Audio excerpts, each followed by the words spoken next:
紅塵滾滾，眾生喺大千世界入面兜兜轉轉，都係想揾到一個答案，究竟係點樣嘅人先配得上稱為呢一世唔可以錯過嘅善緣伴侶？喺大多數人嘅執念入面，呢個答案往往化作一張寫滿世俗條件嘅青禪，樣貌、學歷、家境，每一項都列到密密麻麻。但係不如等我哋靜落嚟凝視人間，幾多人拎住呢張條件吻合嘅青禪，最後真係按圖索驥揾到對象，但係喺歲月嘅消磨入面，卻越行越攰，最後就算同處一室，反而相對磨然。真正嘅問題，從來唔係呢個世界缺乏夠好嘅人，而係絕大多數人喺踏入姻緣河流陣，根本唔知自己靈魂深處真正渴求啲乜嘢。妙法蓮華經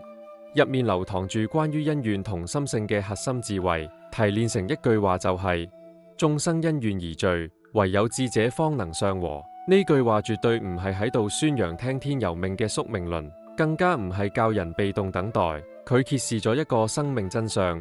一段可以滋養靈魂嘅親密關係，從來唔係荒野入面偶然撞到嘅運氣，而係當一個人嘅心性成熟到足以承托佢陣，緣分先會真正降臨。心性未到，機會嚟到都留唔住；心性到咗，就算睇落行咗冤枉路，命運最終都會穿透重重迷霧，將個啱嘅人推到你面前。所以列願嘅本質係一場曠日持久嘅自我修行。但係喺我哋探尋呢個答案之前，有一個真相必須先喺心頭震響。喺呢個大千世界入面，根本唔存在完美嘅伴侶。越係執着於完美嘅幻象，越容易令自己陷入喺海灘度執貝殼嘅虛磨心態。眼前呢一粒雖然帶住一抹微光，你卻總係覺得前方嘅路途肯定有更燦爛嘅珍寶。於是你行一步，掉一粒。當你行到海岸嘅盡頭，暮色四合，先發現身後嘅貝殼已經被潮水磨成吞噬，而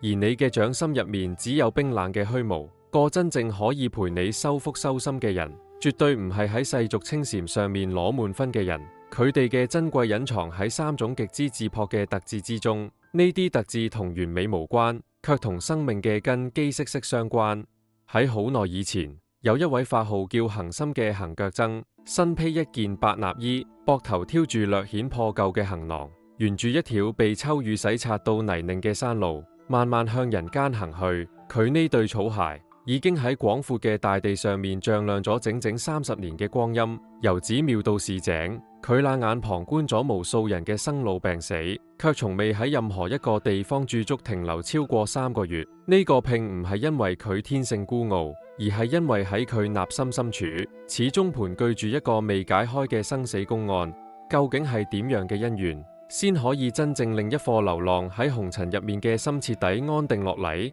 恒心嘅師父喺圓寂臨終前，曾經留落一句遺言：你呢世人最大嘅道場，唔係寫滿梵文嘅經卷入面，而係人與人之間交織嘅恩怨入面。恒心帶住呢句囑託喺人海入面漂泊咗30載，卻依然未能真正開悟。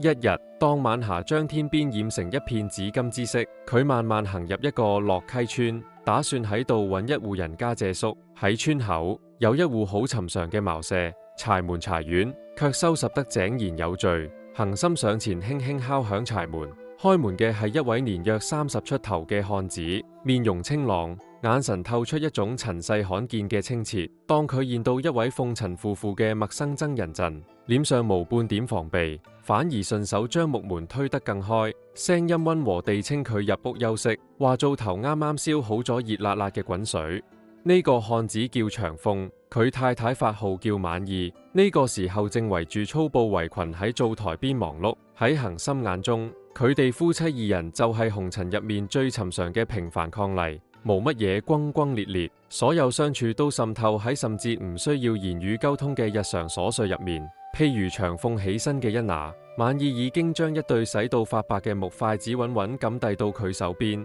而當滿意轉身去端沉重嘅燙盤陣，長鳳嘅雙手早已自然而然咁接過咗份重量。恒心喺呢戶農家入面整整住咗7日，到咗第7日，當佢盤腿坐喺院落嘅樹蔭下陣，佢粒漂泊咗30年嘅禪心猛然一震，佢終於意識到呢戶人家身上散發住一種極之特殊嘅磁場。係一種可以用呼吸去真切感知嘅絕對寧靜。坐喺呢個普普通通嘅院入面，就算長達幾個鐘冇人開口講嘢，你都會覺得自己嘅心好似一塊沉入深潭嘅磐石，穩穩當當咁落喺大地上面。種感覺就好似一粒喺狂風暴雨入面顛沛咗太耐嘅沙礫，忽然被一片溫柔而且厚實嘅泥土輕輕接引，從此唔再流離浪蕩。然而，就喺恒心準備向呢對夫妻辭行嘅前一晚，佢因為去鎮上面化緣，經過咗隔籬另一個富裕嘅村落，喺個村嘅中心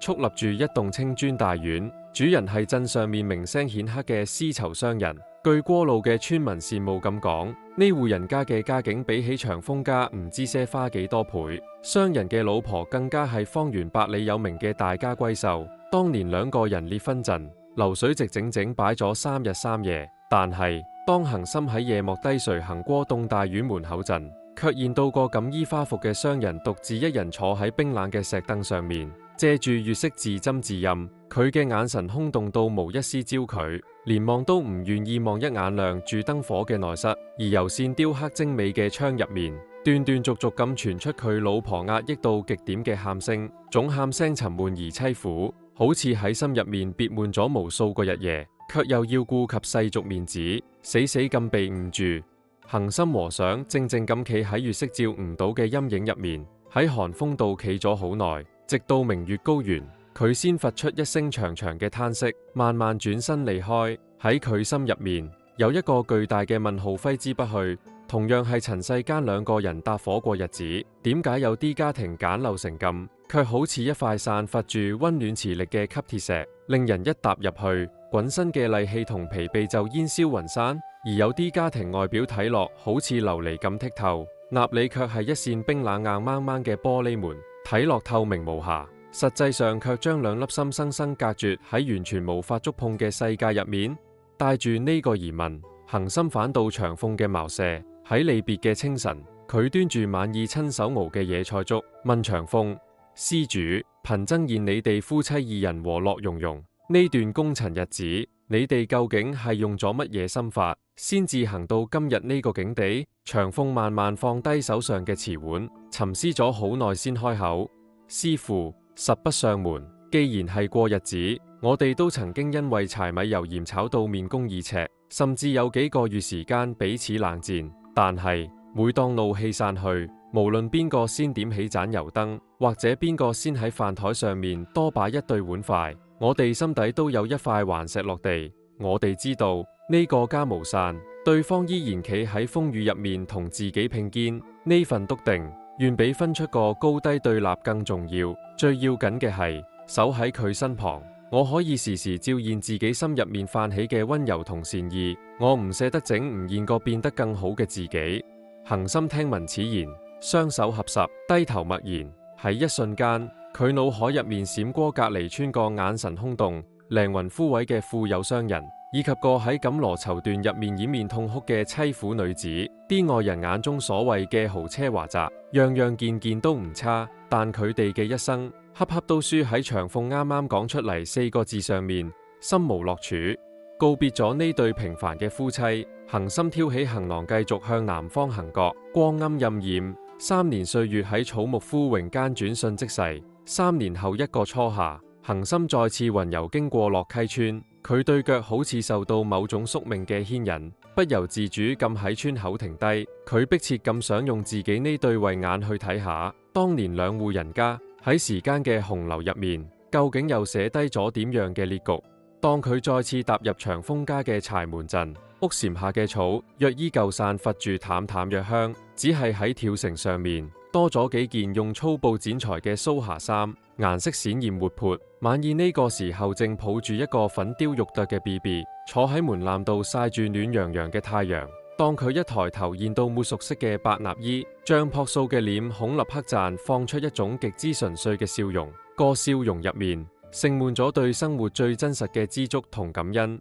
然而，當恒心再次行到隔離村棟曾經風光無限嘅青磚大院面前陣，見到嘅卻係一副令人唏噓嘅破敗景象。朱宮嘅大門呢個時候虛掩住，門前嘅台階已經長滿咗半尺高嘅青苔，透住一股講唔出嘅淒涼同荒蕪。路過嘅村民搖頭嘆息咁話俾恒心聽，個商人喺半年前因為出面嘅生意徹底崩盤，為咗避債，連夜遠走他鄉，至今生死未卜。而佢老婆喺變肉咗所有首飾之後，不得不將年幼嘅仔女送返遠方嘅娘家，而家獨自一人喺呢座空蕩蕩好似墳墓咁嘅大屋入面苦苦煎熬。恒心和尚引完村民嘅敘述，無發表任何大道理嘅感慨，只係慢慢垂下眼簾，低聲仲念咗一段超度紅塵執念嘅經文。佢喺自己心入面平靜咁問：個曾經擁有一切、自詡聰明嘅商人，喺呢場恩怨嘅博弈入面，究竟失去咗乜嘢？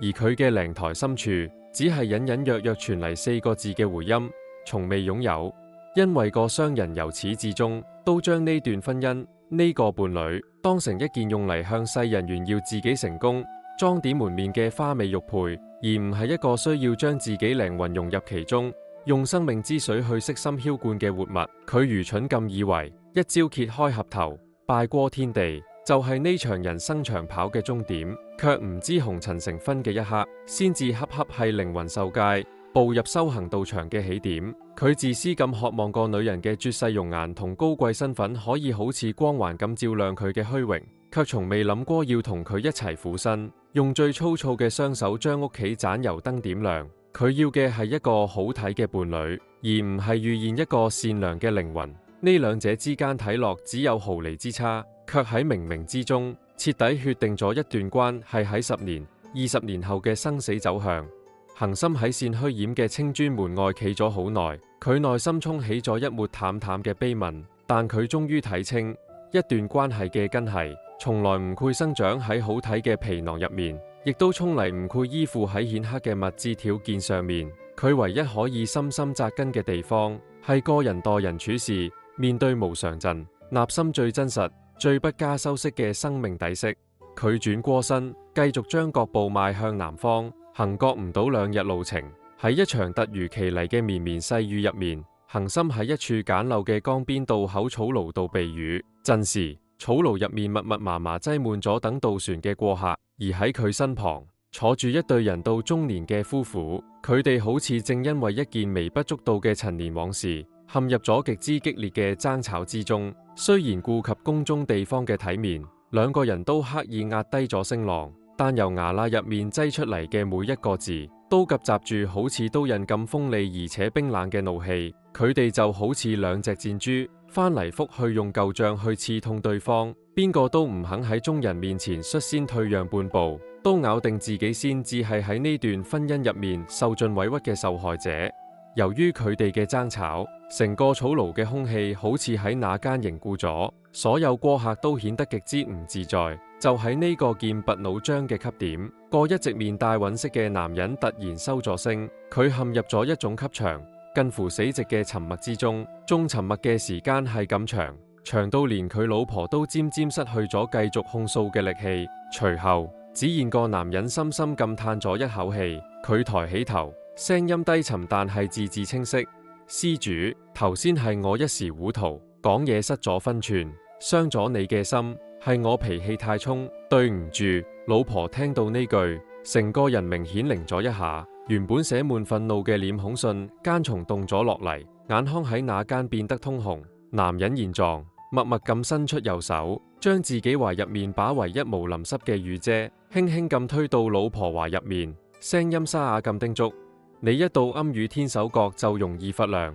先抱住呢把遮，擋下江面上嘅寒風。一刻，原本壓抑到令人窒息嘅草廬，奇異咁安靜咗一瞬。隨後，周圍所有旁觀者都悄悄喺心底鬆咗一口氣，就好似鼓隨時可能引爆嘅雷霆，忽然被一隻無形嘅手輕輕咁放咗落嚟。恒心和尚慢慢放低手上嘅茶碗，喺靈台深處默默合十，念咗一句：悔過則安。呢本來係經典入面一句通俗智慧，恒心喺過去30年行覺生涯入面，亦都無數次喺腦海入面閃過呢4個字。但係直到今日喺呢個大雨滂沱嘅江邊草廬入面，喺一對普通夫妻嘅煙火爭吵入面，喺一把被小心翼翼推過去嘅雨遮入面，佢先至第一次真正感受到呢4個字重如泰山嘅分量。真正將另一個人無怨無悔咁擺喺心尖上面嘅人，從來唔係個喺漫長歲月入面從不犯錯、聖人般完美嘅道德標杆，而係個喺被情緒惡魔吞噬、犯下過錯之後，仲願意為咗你生生勒住指脫韁野馬，低頭回頭嘅人。呢個就係佢行咗30年山路，先至真正用血肉之軀學識嘅無上一課。至於3種可以令恩怨喺紅塵入面開花結果嘅特質，究竟係點樣喺親密關係嘅土壤入面生根發芽？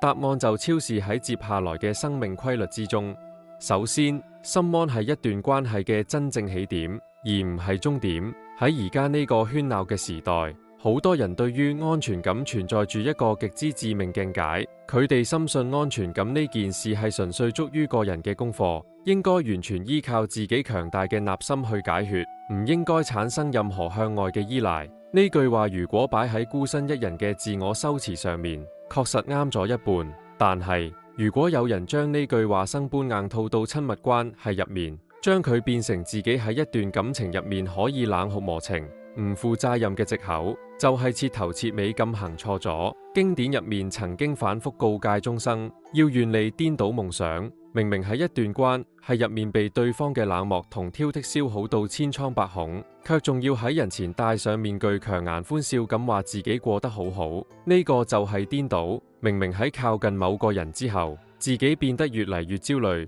甚至徹底迷失咗自我，卻仲要飛蛾撲火咁麻痹自己，堅稱呢個就係愛情，呢個先至係最深重嘅夢想。一個真正可以引領你願利顛倒夢想嘅善緣伴侶，從來唔需要佢係一個每日長篇大論講盡甜言蜜語嘅演說家，佢嘅存在只需要令你喺每一個靠近佢嘅瞬間，都可以喺靈魂深處確認一件極之質樸嘅事：喺呢度，我係絕對安全嘅；喺呢度，我係被全然體現嘅；喺呢度，我唔需要戴上任何偽裝嘅面具去扮演另一個人。古德曾言：若見善人則思其志。呢度嘅善人絕對唔係指啲高不可攀、無半點煙火氣嘅水晶聖人，而係指種納心真實厚重、唔虛偽。只要你坐喺佢身旁，就會有一種好似大地般沉穩嘅定力，自然而然咁傳遞過嚟嘅普通人。靠近呢種人本身就係一個人收嚟嘅莫大福報，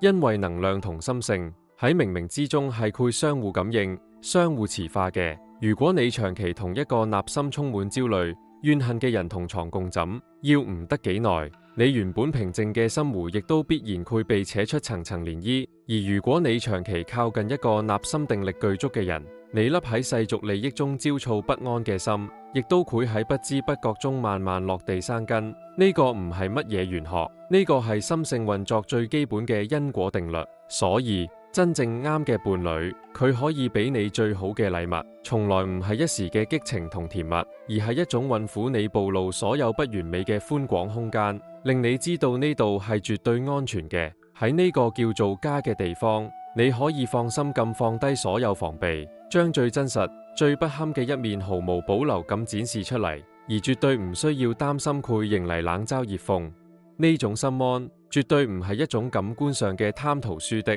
心安嘅本質係一種牢不可破嘅終級信任感，代表住就算我哋今日因為觀念唔合吵到不可開交，你喺轉身嘅一那，內心深處依然穩如泰山咁確信，呢個人絕對唔會因此而喺我嘅生命入面蒸發，呢段關係嘅地基絕對唔會因此而產生一絲一毫嘅蟲動，呢種無論如何都拆唔散嘅篤定同信任，先至係一個家庭得以建立嘅真正起點。如果一個人之靠近，只會令你變得越嚟越扮緊，越嚟越小心翼翼，咁稱你務必停低盲目嘅腳步。呢個絕對唔係愛，呢個係靈魂嘅超額消耗。而個可以令你心安落地、踏實生活嘅伴侶，先至係真正值得你用一生光陰去執子之手嘅人。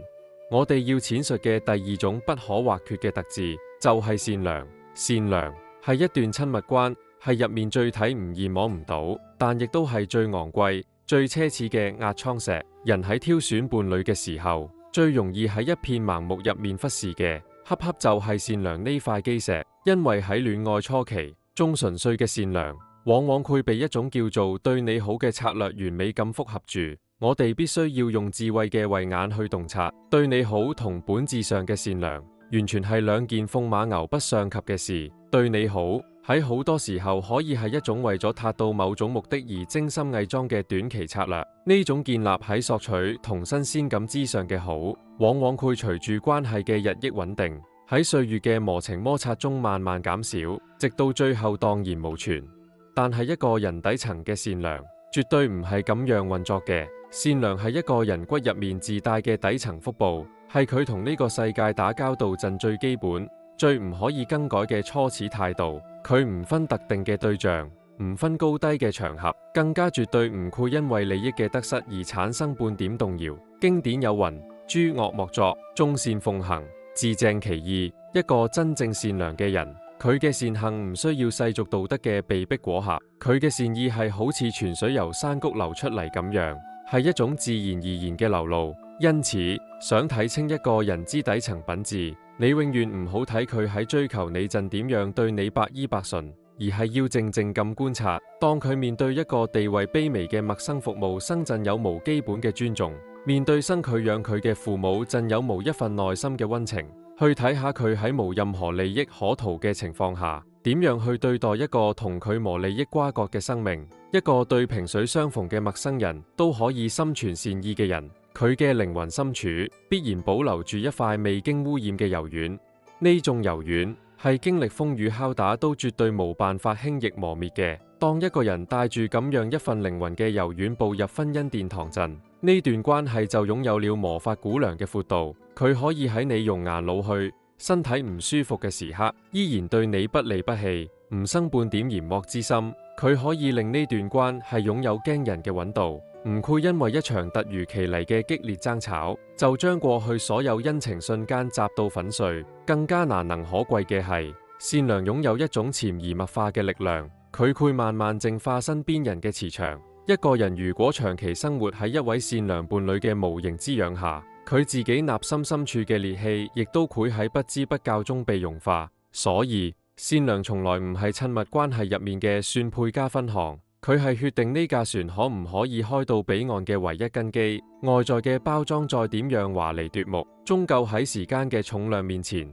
會好似沙灘上嘅城堡咁樣轟然倒塌。最後一種至關重要嘅特質，就係願意回頭。呢個先至係判斷一個人係咪真正將你擺喺靈魂深處嘅終極試金石。好多人對完美伴侶擁有一種高度理想化嘅幻想，佢哋固執咁認為，真正啱嘅人一齊就應該永遠和風細雨，永遠唔面紅。呢種美好嘅想象喺現實入面唔禪只給之唔真實，而且往往會適得其反，成為扼殺關係嘅印形晒手。一段活生生嘅親密關係，就算置身其中嘅兩個人都係百里挑一嘅善良之人，喺長達數十年面對無數瑣碎日常嘅相處中，亦都必然不可避免咁會產生摩擦，會升起莫名怒火。呢個先至係真實嘅人性。當一輪暴風雨般嘅爭吵過去之後，喺滿地嘅狼藉中，個人係咪願意放低一文不值嘅自尊心？係咪願意為咗呢段恩怨低低頭回下身？呢個先至係檢驗真情嘅試金石。我哋不妨睇下身邊，有啲人講咗傷人至深嘅重話之後，亦都永遠唔肯主動開口講一句軟話，因為喺佢哋狹隘嘅認知入面，率先低頭道歉就等同於尊嚴嘅徹底認輸。但係一個真正啱嘅伴侶，絕對唔係個絕對唔生氣嘅人，而係個喺怒火滔天、生完氣之後，仲願意將散落嘅心一點一點收翻嚟嘅人。係個已經憤然行出門口好幾步，卻喺寒風中突然停低腳步，嘆一口氣，轉身行返入屋嘅人。佢之所以選擇回頭，絕對唔係因為佢天生軟弱無能，而係因為佢喺靈魂深處清晰咁睇透，眼前呢段百年恩怨，願比佢一時轉瞬即逝嘅傲氣要重要千百倍。古德曾言，能忍辱者得大利。呢度嘅忍辱，真正嘅心意係指喺憤怒嘅潮水即將沖垮理智嘅兇險當下，你嘅內心可以擁有一種定力，令自己唔至於被魔鬼般嘅情緒徹底淹沒，從而做出個真正符合你靈魂初衷嘅清醒嘅選擇。個喺暴風雨後願意主動彎低腰去修復關係嘅人，先至係真正識得珍惜呢段緣分嘅智者。佢最終一定會選擇返嚟。呢種主動嘅願意，呢種心甘情願嘅屈尊，先至係一段紅塵關係入面最難能可貴嘅嘢。當你將呢三種特質完美咁拼湊埋一齊嘅時候，你就會恍然大悟，原來呢啲真正可以支撐我哋行完一生嘅品質，每一項都深深咁指向咗粒最純粹嘅心靈。喺呢個世間，從來無一段美滿嘅姻緣係由天而降嘅，姻緣嘅本質係兩粒心喺漫長嘅歲月入面不斷向內修持、向外回應嘅互動過程。心若向善，縱然係荒蕪嘅沙漠，緣分亦都可以開出絢麗嘅花朵；心若浮躁混亂，亦都終究會喺日復一日嘅內耗中，將彼此嘅福報消磨殆盡。然而，就算有好多人喺命運嘅眷顧下，有幸喺茫茫人海中遇見咗具備呢三種特質嘅良人，佢哋嘅關係卻依然喺歲月嘅磨情沖刷下，一步一步好成咗相煎太急嘅孽緣。面對咁樣嘅人間悲劇，真正腐蝕姻緣嘅毒瘤，其實一直都喺人性深處嘅三毒之中：貪、嗔、癡。我哋先嚟剖析第一種毒，就係貪。喺親密關係入面，貪嘅具體表現係對永恆情緒價值嘅病態執念。當一段姻緣啱啱拉開序幕陣，終極致嘅甜蜜，每日都充滿新鮮感嘅興奮，會令人產生一種立覺，以為呢個先至係愛情唯一應該保留嘅樣。於是，當激情退去，關係不可避免咁邁入柴米油鹽嘅日常陣，貪毒就會喺內心深處瘋狂咁復甦。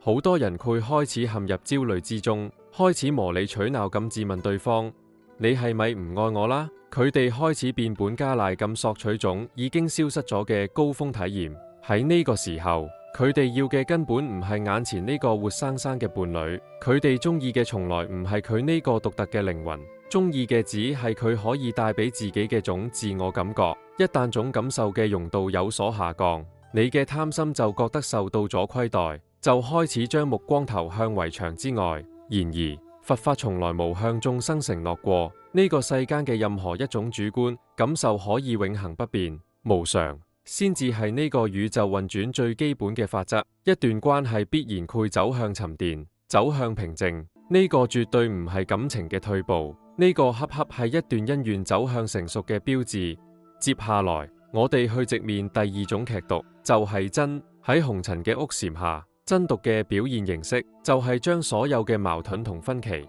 冷酷咁演變成一場必須分出你死我活嘅終極戰場。我哋要清醒咁認知到，令兩個獨立個體行入同一個屋檐下生活，產生分歧係再正常不過嘅生命現象。問題從來唔係出喺分歧本身，真正決定生死存亡嘅係喺面對分歧嘅一那，你靈魂深處嘅真毒有無被瞬間點燃。真毒一旦被觸發，分歧就會迅速升級為一場關於邊個係啱、邊個應該徹底認輸跪低嘅尊嚴審判。喺真毒嘅操控下，人太擅長精準咁揾到伴侶心入面最軟塊肉，然後講出眾穿透力級強、帶有毀滅性劇毒嘅粵話。每一次無被愛真正化解嘅憤怒，都會化作一縷黑色嘅怨氣，喺心靈嘅最深處悄悄咁沉澱落嚟。真正將問題無限放大，將對方妖魔化嘅，從來唔係客觀存在嘅問題，而係你日喺心入面無清洗乾淨嘅憎恨之毒。佛法面對真毒所提供嘅無上解厄，係教導你喺怒火即將升騰嘅千鈞一髮之際，可以保持一抹如如不動嘅覺察，喺心入面冷冷咁問自己一句：我呢個時候由於憤怒而即將講出口嘅嘢，喺未來嘅歲月入面，我真係有能力承擔因果嗎？最後，我哋必須要去戰勝第三種劇毒，就係癡。喺親密關係嘅預警入面，癡嘅表現形式最為溫情脈脈，佢往往化身為磨明，固執咁認為我嘅伴侶必須無條件咁滿足我腦海中所有關於完美嘅期待。癡令你徹底喪失咗睇清事物真實本質嘅慧眼，習慣性咁用一廂情願嘅唯美幻想去代替冰冷嘅現實。喺相處中，你憑空建構出一個完美無瑕嘅伴侶劇本，然後強迫眼前嘅普通人去扮演個完美嘅角色。只要喺日常生活嘅某個瞬間，佢無完美咁對上你嘅台詞，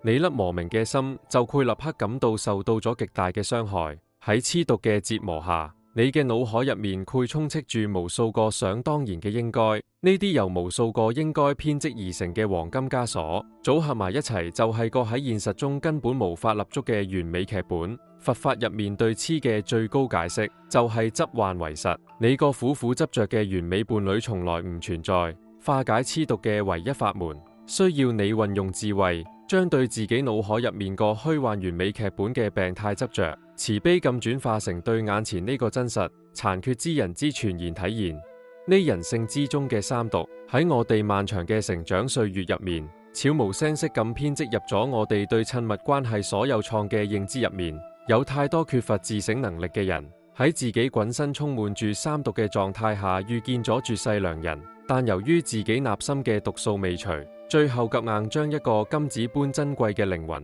一點一點磨成咗一塊無晒光澤嘅頑石。佢哋從未真正清醒過，從來唔知道呢個世上從來唔缺啱嘅人，缺嘅係粒真正清醒嘅明澈禪心。如果你喺漫漫嘅人生旅途中，喺呢個時候嘅生命入面已經遇見咗個可以令你心安落地、底色準潔善良，喺風雨後願意回頭擁抱你嘅人，咁請你務必喺心入面升起無盡嘅感恩，拼盡全力咁去好好珍惜呢三種極之高貴嘅精神品。置喺紅塵世間入面，真係唔係隨處可見嘅廉價物品，佢哋係可遇而不可求嘅曠世奇珍，係需要雙方喺過去累積咗無法估量嘅巨大福報，先至可以喺今生嘅某一個十字路口奇蹟般會聚埋一齊嘅姻緣。如果你呢個時候依然孤身一人，亦都請你千萬唔好喺內心入面產生半點慌亂。經典有云：心若向善，福必隨之。你嘅心念落喺邊度，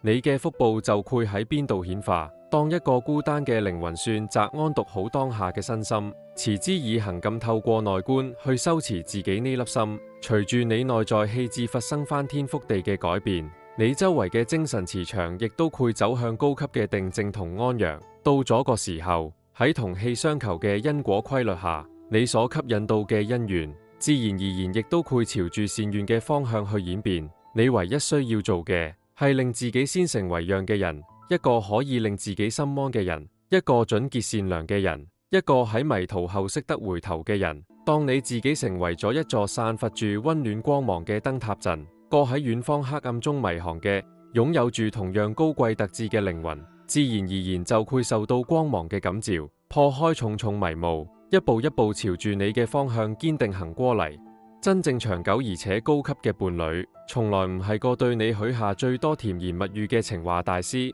而係個願意褪去所有虛華，牽住你嘅手，喺日復一日清淡如水嘅生活入面，共同去修行福報，共同去磨礪心性嘅人。咁樣喺呢篇文字嘅最後，不妨留俾你一個需要你用清醒去回答嘅生命公案。請你眯埋眼，喺安靜嘅內心入面沉思片刻。喺你呢一生所遇見過嘅人之中，究竟邊一個人之存在，曾經令原本喧鬧浮躁嘅你真切咁感受到，只要靠近佢身旁，就係靠近咗家嘅感覺？呢個浮現喺你腦海深處嘅答案，或者比你過往自以為是嘅啲理智判斷，更值得你用一生去鄭重守護。感悟佛法智慧，點亮心燈，歡迎訂閱我哋，與智慧同行。